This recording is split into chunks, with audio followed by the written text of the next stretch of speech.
You're listening to Women's Media Center Live with Robin Morgan.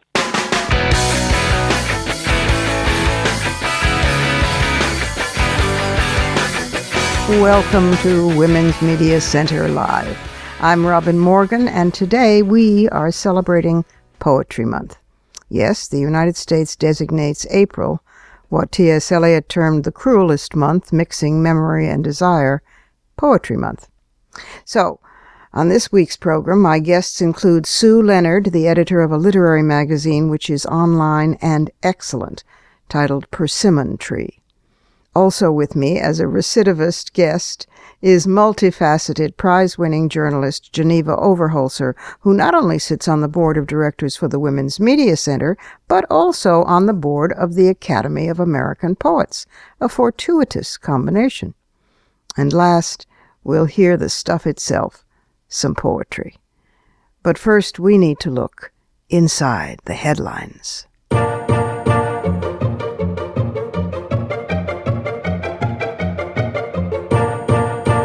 So Hillary Rodham Clinton has announced for the presidency. And before the video had even finished playing, the attack dogs were off their leashes. Even political commentators who are normally semi-sane turn into paparazzi where this woman is concerned. Maureen Dowd, who has never met a woman she likes, the New York Times columnist Maureen Dowd, compared Hillary to Nixon in a vicious personal attack in a column moments after the video had been released. And the attacks rained down from all over the place, and many of them contradicting themselves. Personal attacks, not having to do with any, you should excuse the word, issues. Well, the substantive issues, like was she a small bore issues Secretary of State, we will deal with over what will be a long campaign. I haven't noticed between you and me Kerry solving the Middle East and North Korea either, but nobody's blaming him. In any event, the attacks are mostly personal, self-contradictory, and they are going to be littering our brains from morons and imbeciles for the next many months. So I thought perhaps if we made them into a mantra, we might be able to laugh at them and clear them out of the way, even though they will continue coming at us when we're trying to deal with, you should excuse the expression, issues. So here is the mantra. What's Bill's role in the campaign, in the foundation, in fundraising in the White House? What's Bill's role? Benghazi. She's playing the mother, grandmother, woman card. She is a mother, a grandmother, and a woman. Duh. She's playing all soft and mushy. She's a hard-nosed political bitch. Emails. She's just yesterday. The country's not ready for a woman. It's to tomorrow. Benghazi. What's his role in the campaign? She's just too old. But Reagan, who was older, was grandfatherly. She's just too familiar an image. It's a tired old optic. Unlike a male president is a fresh optic. Benghazi, scandals. Bill's, not hers, but never mind. She's arrogant, so the listening tours, where she actually listens, must be for show. How dare she have any privacy? That's being secretive. She's too liberal. She's too conservative. She's a hawk, from folks who were sure Obama would never use drones. She's a peacenik, from folks who want to nuke Iran. She's a commie. She's a commie in bed with Wall Street. Emails. Benghazi. Women don't vote for women anyway. She's just an extension of Bill. She should listen to Bill more. She's not as good a politician as Bill. She's just an extension of Obama. She's not as good a politician as Obama. We don't like politicians. She's a real politician. Obama was against the Iraq War when she was for it. She explained and regretted her Iraq War vote publicly. She never owns her mistakes. She explained and regretted the email kerfluffle publicly. She's not for family values. Why did she dare stay with him? She's a feminazi. She's no feminist. She's not an initiator. She was crucified for trying to get us all health care decades before Obama. She's got an air of entitlement. She thinks she's inevitable. Why has she been a workaholic at every single job then? Emails. What's his role? What's his role? What's his role? In the campaign, in the foundation, in fundraising, in the White House. Benghazi. She has thick ankles. Ooh, those pantsuits. Ooh, those hairdos. She banged her head once. Maybe she's just not fit. Oh, my God. We must keep in mind that the ferocity of the attacks is in direct proportion to the level of threat that she and we pose to the attackers. Now, the Women's Media Center will, as usual, monitor and track egregious sexist comments and coverage, and help us out. If you spot some, alert us, let us know about it. But basically, we have got to, all of us, me included, keep in mind that these folks are troglodytes. And if Hillary Rodham Clinton can handle these attacks and laugh and keep on keeping on, then we ought to be able to without going ballistic over the sheer lack of ratiocinative cells rubbing together in the brains of these people. So, deep breaths.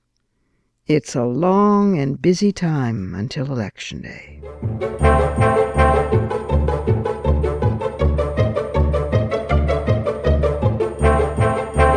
And now for our first guest. To start our celebration of Poetry Month, we're going to be talking with Sue Leonard, who is the editor of Persimmon, an online magazine that is a feast of fiction, nonfiction, poetry, and art, all done by extremely talented women over age 60. Here is Sue Leonard. Sue Leonard, welcome to the program.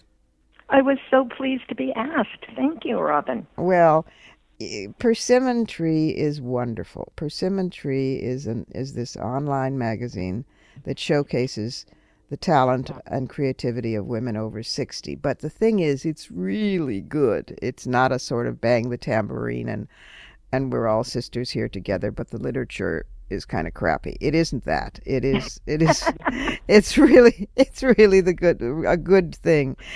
Tell Sue, since you're the editor, I know that you weren't in at the actual founding, but tell how it came to be.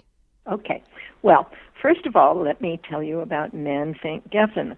Nan was the founding editor. This was all her idea. She came up with this because she felt that there was a real need for a place for older women to be able to be honored and also published, because it didn't seem as there were too many places for them.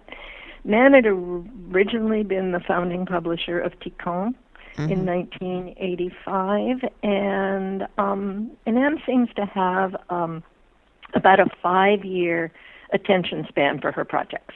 So she was looking around for another project and came up with this idea and pulled together a team of people who could work with her. Now, Nan lives in Berkeley, so most of her team is in Berkeley. But Nan also friends with one of her Berkeley people, Marcia Friedman, who is still with us and does the fundraising and the ArtSmart, where women can advertise their work.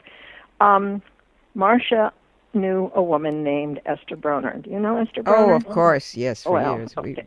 So Esther, very good friend of mine, very dear and much missed friend of mine. So it was kind of a combination. Esther and Nan with all of her contacts in Berkeley, and Esther with her endless contacts with virtually everybody, because everybody Esther ever met loves her, put together a list of advisors and began inviting people to submit to the magazine. So the early years really had a lot of very well-known writers. Well, I first learned about Persimmon from Adrienne Rich, who we also lost not too long ago. I know. But to look at your list of advisors, Tess Gallagher and Rose Helen Brown and Toy Derricott, Alicia Ostreicher, Maxine Kingston, Maxine Kuhlman, these are serious writers, so that is most to your great credit. Tell me, in moving into the now, you're the editor now. What do you look for? You publish both prose and poetry, right? Prose and poetry, fiction and nonfiction in prose, and what was always my favorite part, art. Ah. Yes, that's true. We have to choose art that that shows up well on lines, and then we also have a section called short takes. Short takes under 500 words, and we set the topic, and then people can submit for that. And give my listeners an example of the kind of topics that you've set. Oh, okay, because this is my favorite story about my time at Persimmon. Okay. So when I started out, I wanted to give a little bit of a shift to the flavor of the magazine. And so one of the ways that I did it was making short takes, not things that had mostly been done before, things like turning points or, things like that. They were wonderful. But so I started with sports. And I got a lot of very nice, interesting memory pieces and now pieces and all of that. And the topics that have really, really gotten a lot of support, jewelry, that got a ton of really good ones, but best of all, sex. We were flooded with pieces on sex. And one of them I had to consult with everybody. One of them was so graphic, but so beautifully written. Are my readers going to have trouble with this? Do I care if they have trouble with this? I mean, it was a big go around. How often does Persimmon Tree publish? It publishes quarterly. And so let me tell you a little bit about the content. You had Lily Tomlin on. And one of the things that I wrote down that she said is that she talks about what happens to women when left on their own. And I would say that an awful lot of the content of this is what's concerning women, and they're writing about it, women of a certain age, they're writing about it and sending it in. So when they're left on their own, this means anything from health issues that they're struggling with by themselves to what's happening with aging parents. What I call, rather sarcastically, he done me wrong. A lot of he done me wrong. But we also have fairy tales, science fiction, cats and other animals, humor, dance. I mean, writing about dance, not showing dance, and underwear. And underwear. Oh, underwear. I did not see that coming. So for poets, we alternate asking a well-known poet to, like, having Grace Paley, having Carolyn Kaiser, having Rita Dove. We ask them to come. And then every other issue, we have a poetry contest of people who are not well-known, although certainly if they want to join the contest, they can. But that way you get a balance. That way we get a balance. But also there's so many poets out there, as I'm sure you know so well, who are longing to be published. Yes. And find it very difficult to find a place. Particularly if they're women and they're over 60. Exactly. So we were flooded, as I understand it, flooded with submissions. And so somebody came up with the idea of having geographic categories. So it's the West Coast poets, international poets, people who don't live in the U.S. But, Wonderful. Right. So that means 5 different areas that we have, which made it more manageable for our judge, because we always have somebody to be a judge. You are one hell of a busy editor. Tell me, Sue, tell our listeners the website so they can go there and they can read it and they can subscribe and be part of Persimmon Tree. Maybe make a donation, but most of all, read the good work that's there. Most of all, read and sign up so we can let you know when an issue's coming along. Well, tell them where to go. www.persimmontree, all one word, persimmontree.org. You have to do org because apparently if you do com, you get a nursery. Yeah. So that's www.persimmontree, all one word, .org. Thank you. Thank you for being with us on Women's Media Center Live. And thank you for the work you're doing with Persimmon-Tree. And thank your whole team for all of us readers. Okay. And we would love to have you on Persimmon-Tree sometime. I will. So you'll be hearing from me. All right. You betcha. It's time for a short break here at Women's Media Center Live. I'm Robin Morgan. And when I come back, I'll be speaking with a member of the board of the Academy of American Poets, who, synchronistically, is a member of the board of the Women's Media Center. So stay where you are.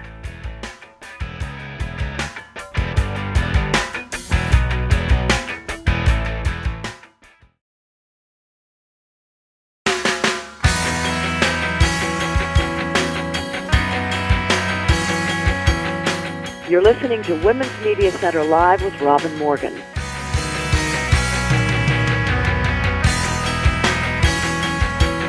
And we're back.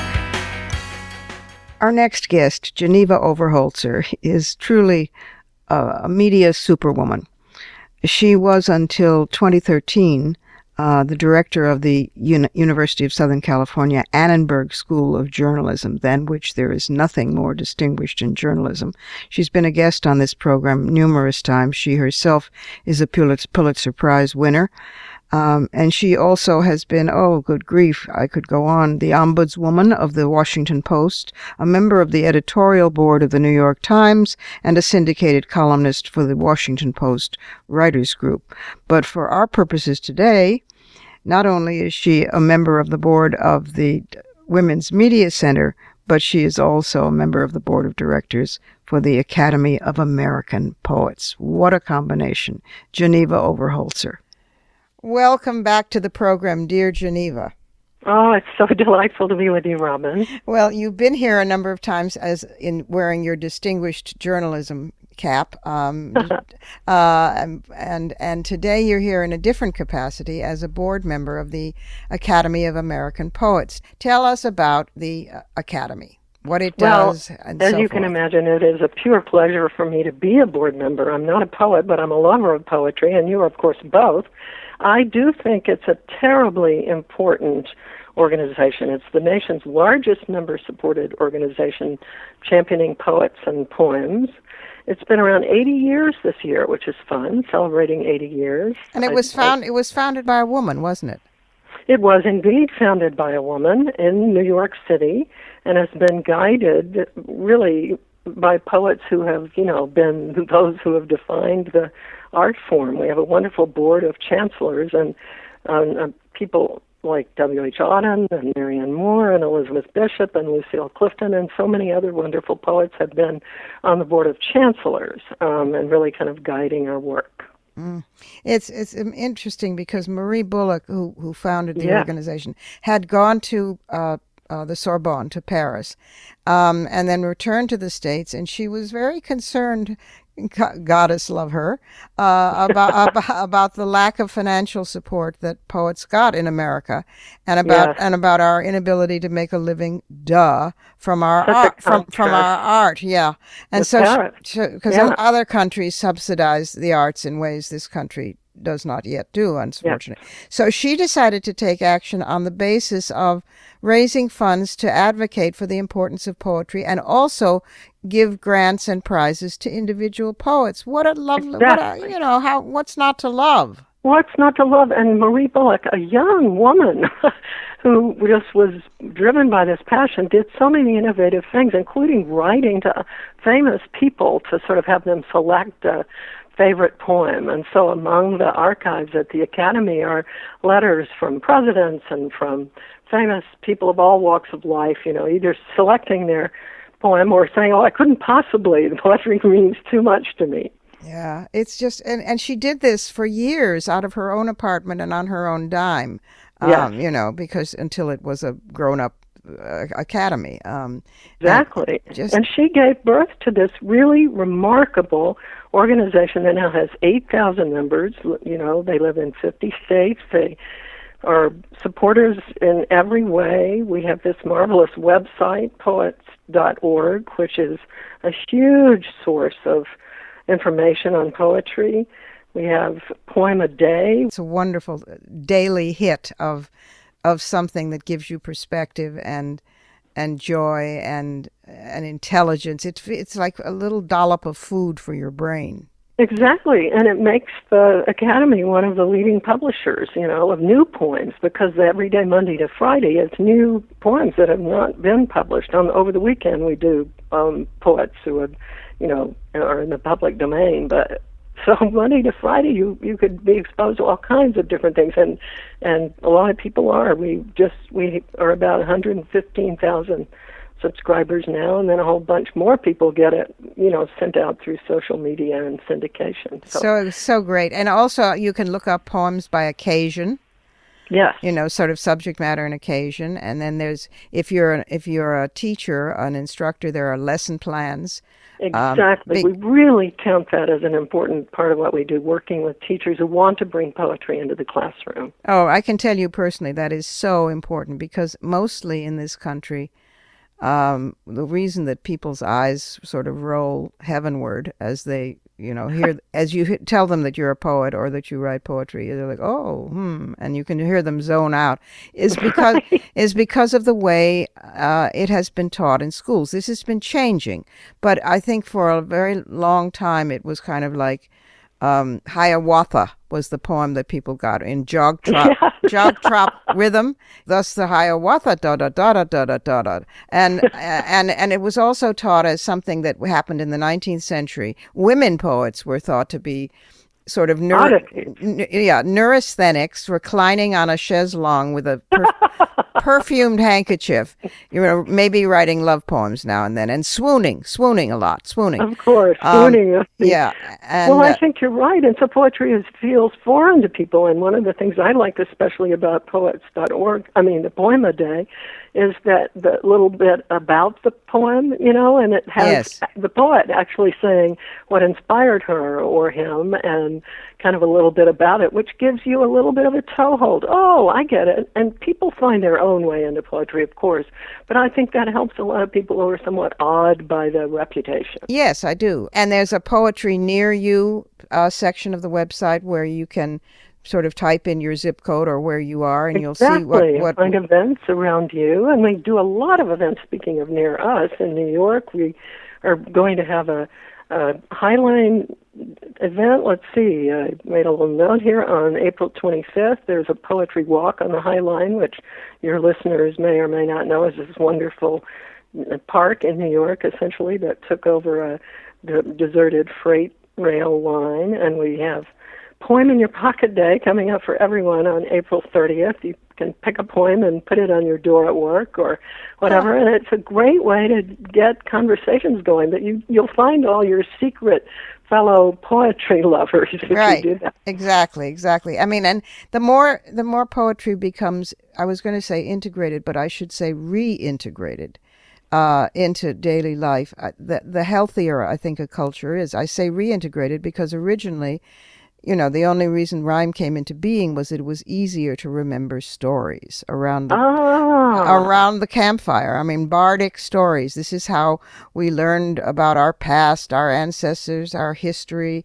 each other, the myths, and it was easier to remember things if there was rhyme. So poetry is one of the oldest forms of media, in a sense, that exists. And it was considered a living, breathing, you came around the campfire to laugh and cry and learn things and be excited and share. And I think that the revival of poetry that happened first in the 1970s with feminist poetry, using words like, tampon and diaper and bringing it alive with energy and personal rage and feelings, was one enormous renaissance. And then rap and rave poetry is another. So poetry keeps on going.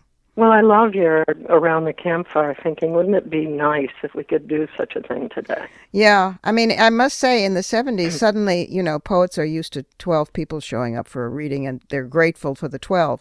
And suddenly there were 800-900 people showing up. I remember I gave a reading for Monster, and there were 1,000 people. It was unbelievable. We were all just staggered. And so poetry, I think, is when it becomes again a social act, as well as an aesthetic, intellectual, emotional one, is a living art again. It's not something you blow the dust off of on the highest shelf. Indeed, no. And people can always go to the website and be au courant on upcoming events, not only in New York but around the country, right? absolutely. We relaunched the website last year, and I am extremely proud of it. It's very accessible.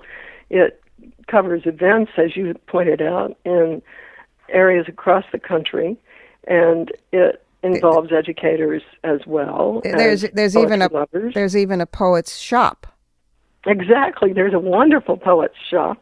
And if you would like to join the Academy, you can, for only $35, do so, and you get a subscription to our wonderful American Poets magazine, and you get books and other benefits, and join a community of 8,000 members who are just really lovers of poetry, as I'm sure many of your listeners are. And you can also support poets there. So, and poets listening, absolutely, from your garrets. There and maybe chaise longue, and maybe your occasional chaise longue if it can fit into your garret. Remember that there are wonderful prizes and competitions for poets that get a little money into those coffers. Oh, thank you. Oh, it's such a pleasure to be with you. I'm sure you've already mentioned that it's National Poetry Month, and we established that, the Academy did, in 1996, and it really now is the largest literary celebration in the world, so you are now bringing it to many more, and I am so honored to be with you and share in doing that. Oh, bless you, Geneva, for everything that you do in every area. This is a whole side of you that when I discovered it, I just thought, yet another reason to love her. Well, it's certainly one reason I love you, because I knew you as a poet first. Really? Oh, my God. Absolutely. Well, thank you, and thank you for being with us today on Women's Media Center Live. Thank you for having me. I'm honored. And now it's time for a quick pop into the Surrealism Corner.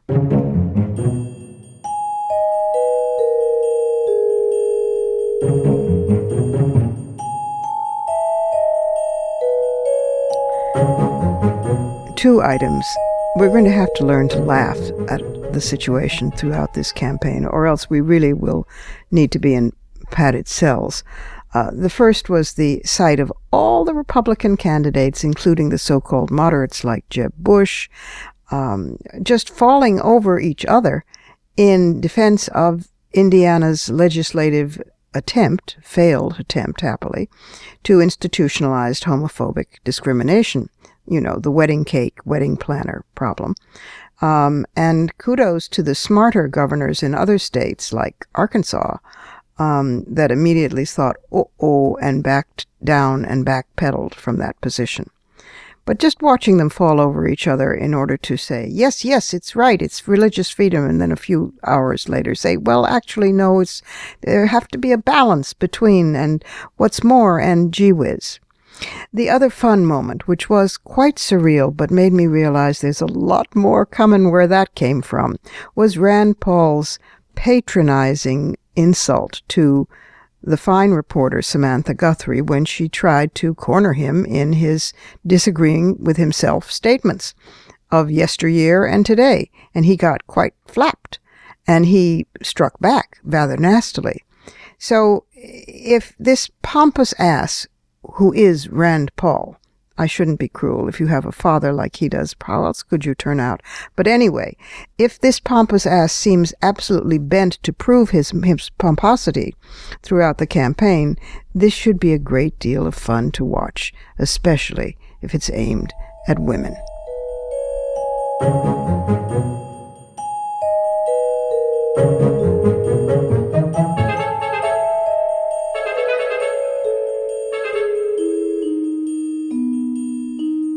We have to take a brief pause here at Women's Media Center Live. I'm Robin Morgan, but don't go away, because when we return, we'll be back with the thing itself, poetry.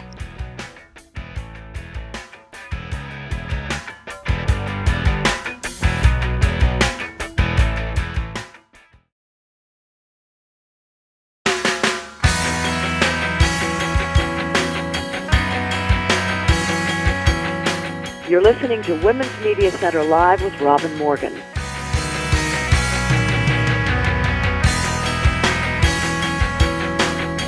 Welcome back. Now, this is the surprise section of today's show.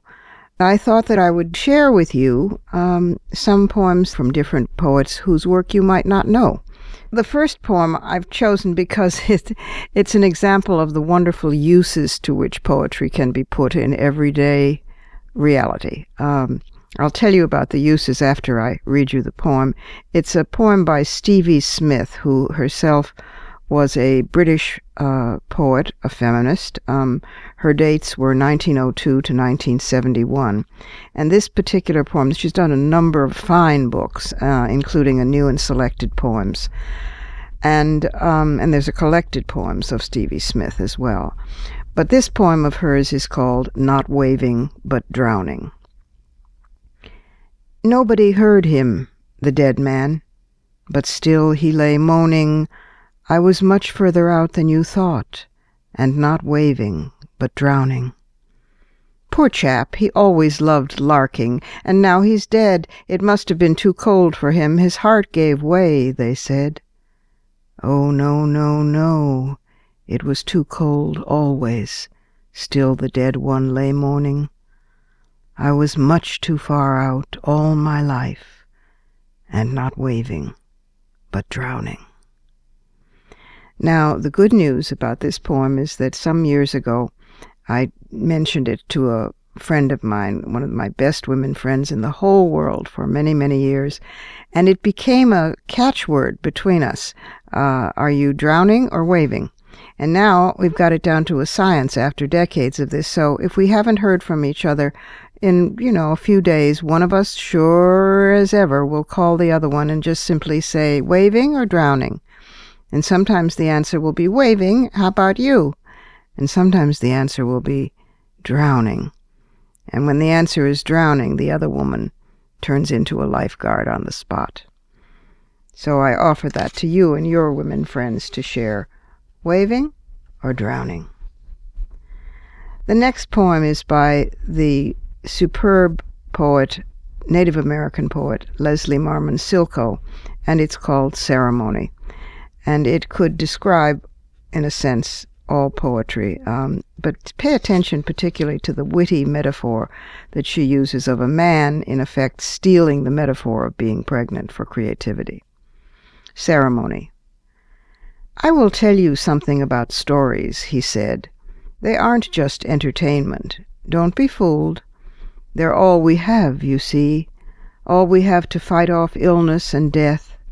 You don't have anything if you don't have the stories. Their evil is mighty, but it can't stand up to our stories. So they try to destroy the stories, but the stories cannot be confused or forgotten. They would like that. They would be happy because we would be defenseless then. He rubs his belly. I keep it in here, he said. Here, put your hand on it. See? It is moving.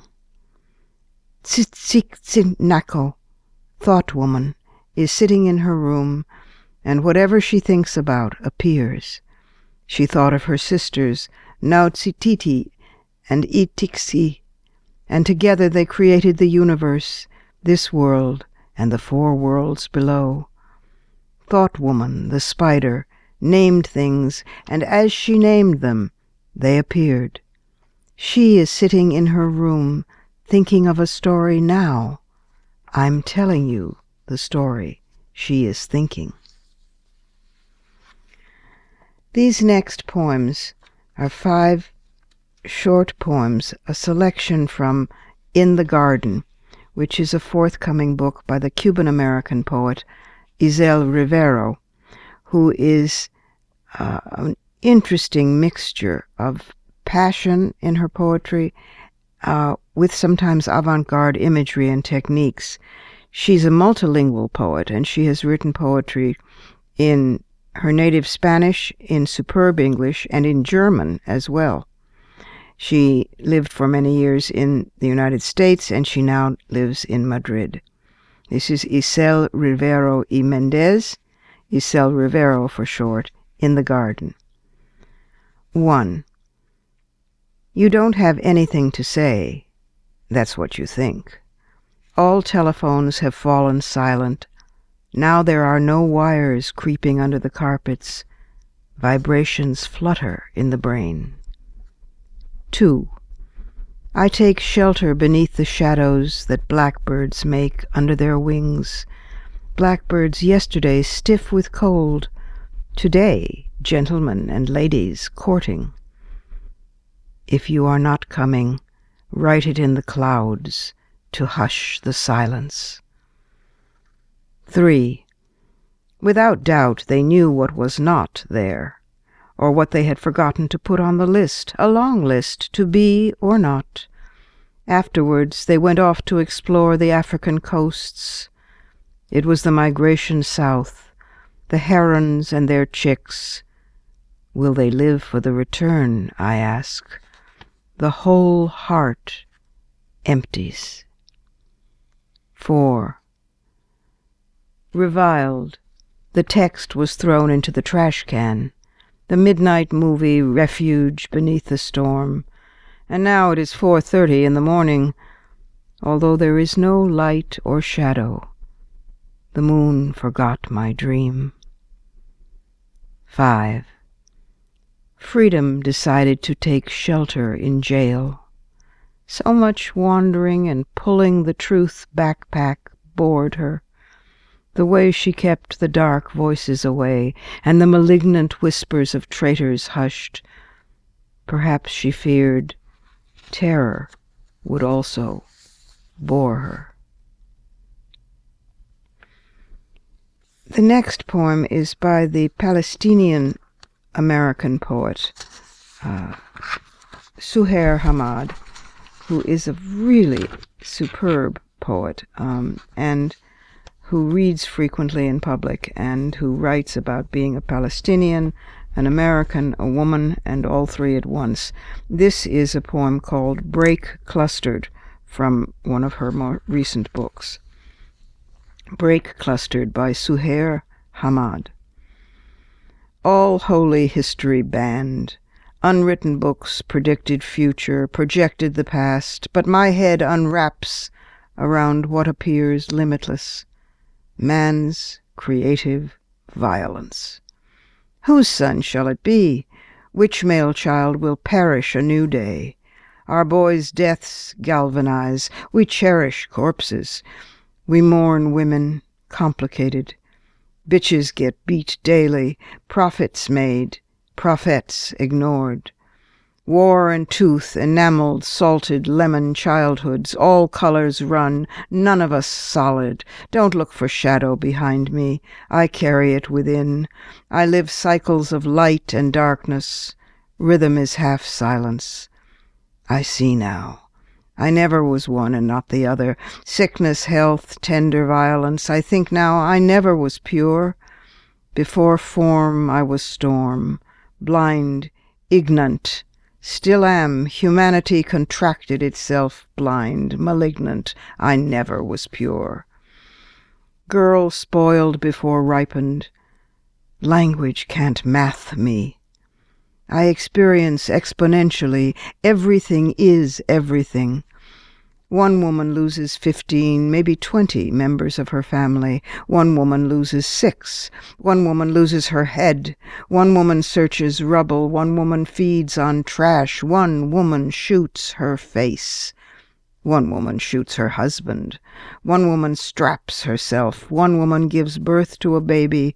One woman gives birth to boarders. One woman no longer believes love will ever find her. One woman never did. Where do refugee hearts go? Broken, dissed, placed where they are not from, don't want to be missed, faced with absence. We mourn each one, or we mean nothing at all. My spine curves spiral, precipice running to and running from human beings. Cluster bombs left behind, de facto landmines, smoldering grief. Harvest contaminated tobacco, harvest bombs, harvest baby teeths, harvest palms, smoke, harvest witness, smoke, resolutions, smoke, salvation, smoke, redemption, smoke. Breathe. Do not fear what has blown up. If you must, fear the unexploded. Almost as if in answer, here is a poem by the Jewish survivor of the Holocaust, Jewish-American poet Irena Klepfitz, from her book A Few Words in the Mother Tongue.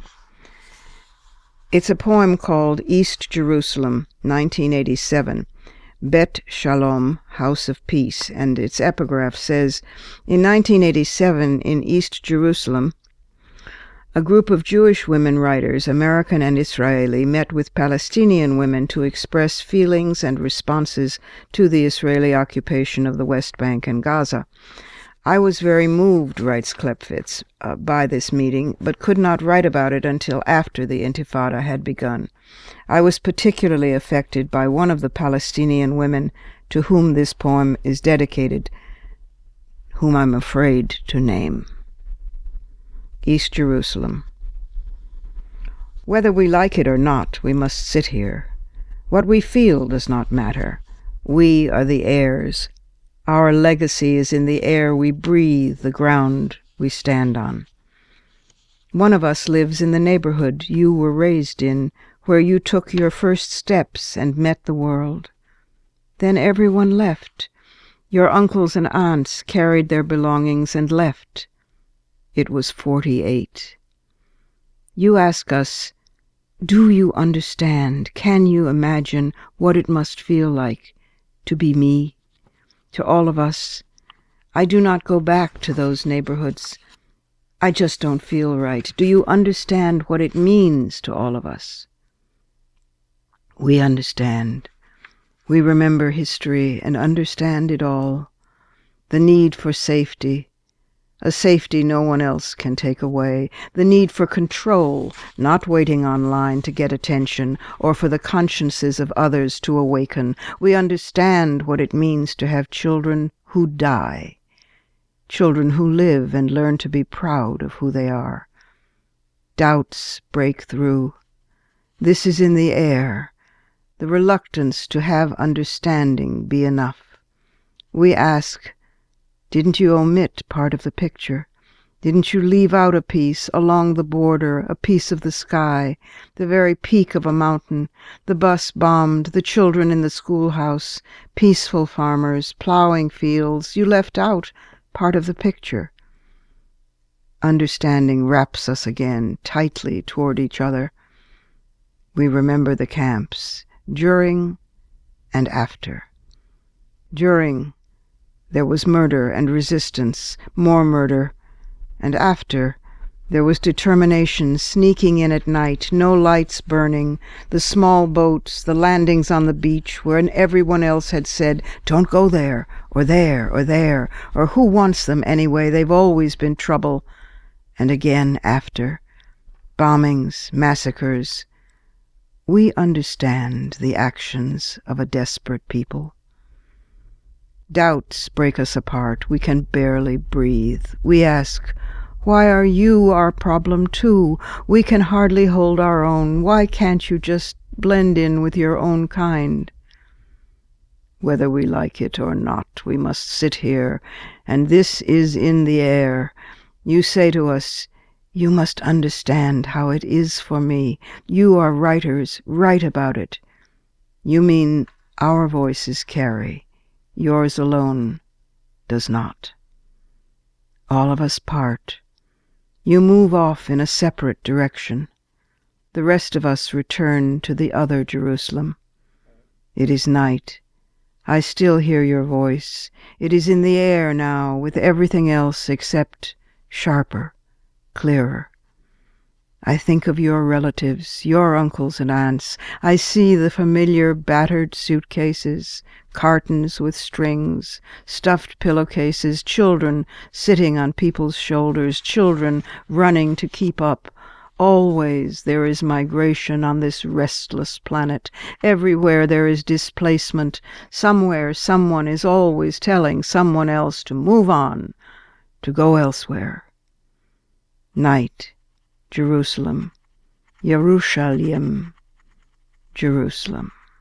If I forget thee, O Jerusalem, Jerusalem, Hebron, Ramallah, Nablus, Katana, if I forget thee, O Jerusalem, O Hebron, may I forget my own past, my pain, the depth of my sorrows.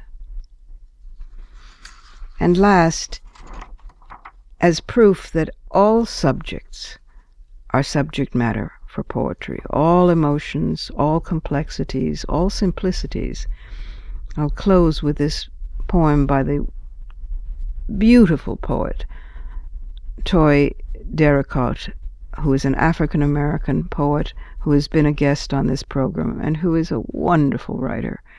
This poem is called For Black Women Who Are Afraid by Toy Derricott. A black woman comes up to me at break in the writing workshop and reads me her poem, but she says she can't read it out loud because there's a woman in a car on her way to work and her hair is blowing in the breeze. And since her hair is blowing, the woman must be white, and she shouldn't write about a white woman whose hair is blowing, because maybe the black poets will think she wants to be that woman and be mad at her and say she hates herself, and maybe they won't let her explain that she grew up in a white neighborhood and it's not her fault, it's just what she sees. But she has to be so careful. I tell her to write the poem about being afraid to write. And we stand for a long time like that, respecting each other's silence. And now one last quick break here at Women's Media Center Live, where I remain, Robin Morgan, who will be back in just a moment with some fighting words.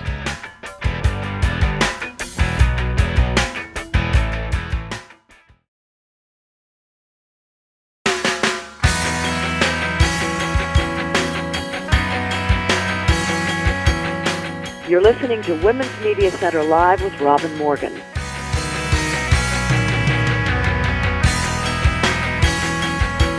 And we're back again in time for some fighting words.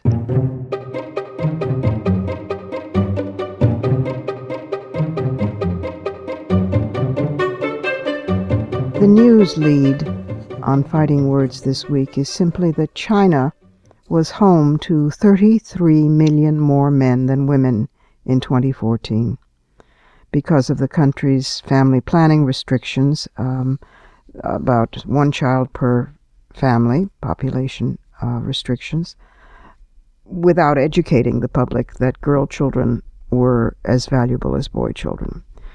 So, of course, sex-selective abortions have been highly popular, and in the rural areas where abortions are harder to get, flat out butchering, drowning, leaving exposed to the elements to die, female infants have been murdered by the hundreds and hundreds and hundreds of thousands. So this week, fittingly, fighting words are in the shape of a poem by the Malaysian-American poet Shirley Geok Lin Lim.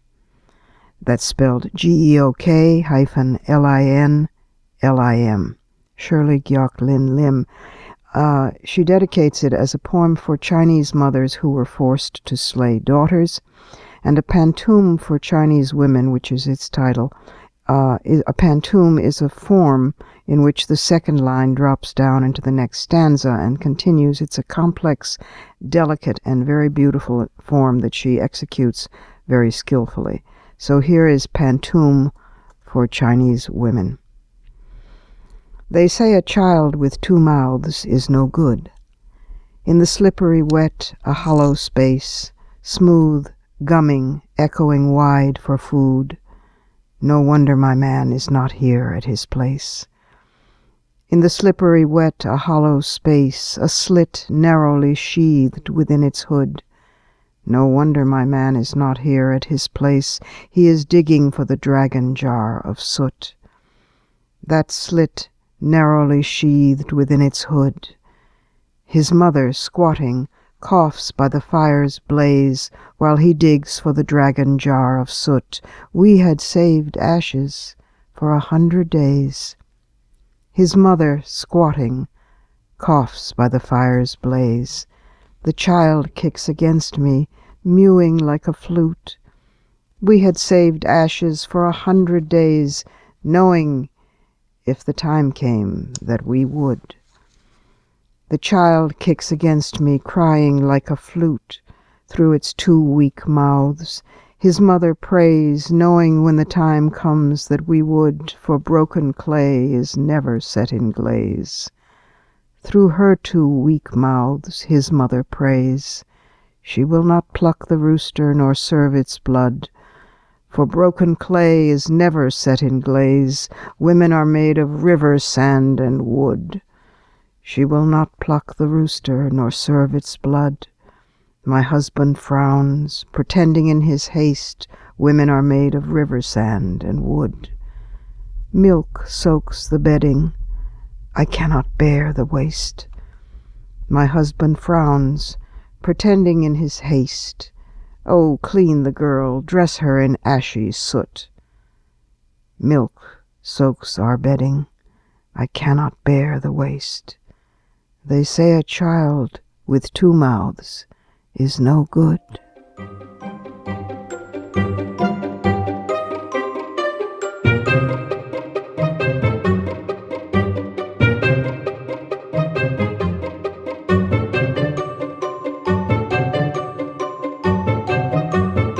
And that's it for today. Join us next week when we'll learn about a really gutsy, effective media initiative by both Israelis and Palestinians. And we'll hear about a girls' theater project that will just make your heart glow. And we'll hear from an American Muslim woman who went alone, unmarried, and with her then baby son to Mecca, and who lived to write about it, and to stiffen all our spines regarding all kinds of fundamentalisms. This program is syndicated, but if you can't find the broadcast on a radio station in your own area, you can always visit us at WMCLive.com for the show, plus the archive of all our previous episodes, and also at iTunes worldwide, where you can stream, download, and subscribe to the show's podcast. And be sure to find WMC Live on Facebook and Twitter. Portions of this program were taped earlier. Opinions expressed here do not necessarily represent the WMC. The last word this week comes from Al-Kanza, a highly regarded Arab poet who was a contemporary of Muhammad. When a poetry enthusiast, this is in the 6th century, praised her as being the greatest poet among those with breasts, Al-Kanza replied, "I am the greatest poet among those with testicles, too." Here's the family for Women's Media Center Live. WMC President and Executive Producer of this program, Julie Burton, Senior Producer, Crystal Williams-Chancellor, and our founding sponsor, Regina K. Scully. I'm Robin Morgan, your producer and host. Thanks for being with us, and do join us next week right here on Women's Media Center Live.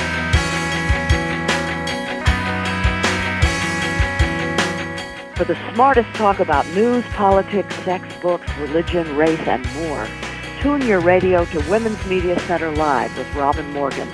Audacious, witty, provocative, informative, and fun. It's Women's Media Center Live with Robin Morgan on WMCLive.com. Talk radio with a brain.